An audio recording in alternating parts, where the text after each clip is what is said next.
Hello everyone, another day, another legal learning.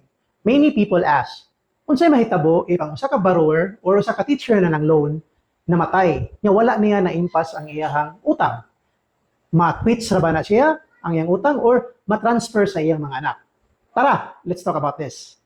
Loans do not automatically disappear. When the person dies, the loan becomes a claim against the estate. This means that the person's property and asset will be used in order to settle the debts.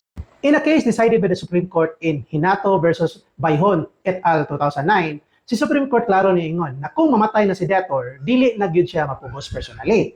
Pero ang iyang utang magpabilin ra gyapon because it will become a claim against the estate. Now, wala po'y inheritance na matransfer sa iyang mga heredero not unless masatisfy ang utang sa ilang ginikanan.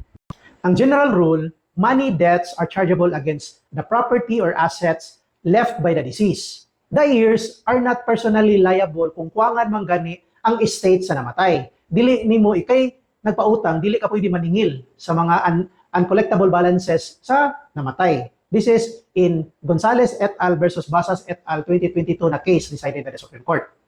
Practical implications. Kung secured loan lang siya, like example na collateral house or auto, kung bangko na i-foreclose na sa bangko para mabayaran ang habiling utang sa namatay. If it is an unsecured loan, like credit card or personal loan, ang bangko or ang lender pwede siya mo-file of claim against the estate sa namatay. Dili niya pwede magupod ang mga anak except if ang anak garantor or kumikir sa ilahang ginikanan na namatay sa pagloan sa utang. And ikatulo, practical gid sa mga maestra, before ta mo pirma og loan agreement, tanawa in taon sa luyo sa inyong gipirmahan, naa ba na siya gitawag og insurance coverage? Like example, credit life insurance. Kaya kung naa gani, okay ra. Kung mamatay ang tag-iya, ang insurance na imubayad sa balance. Ang di na mapaningil sa lender ang iyahang mga anak.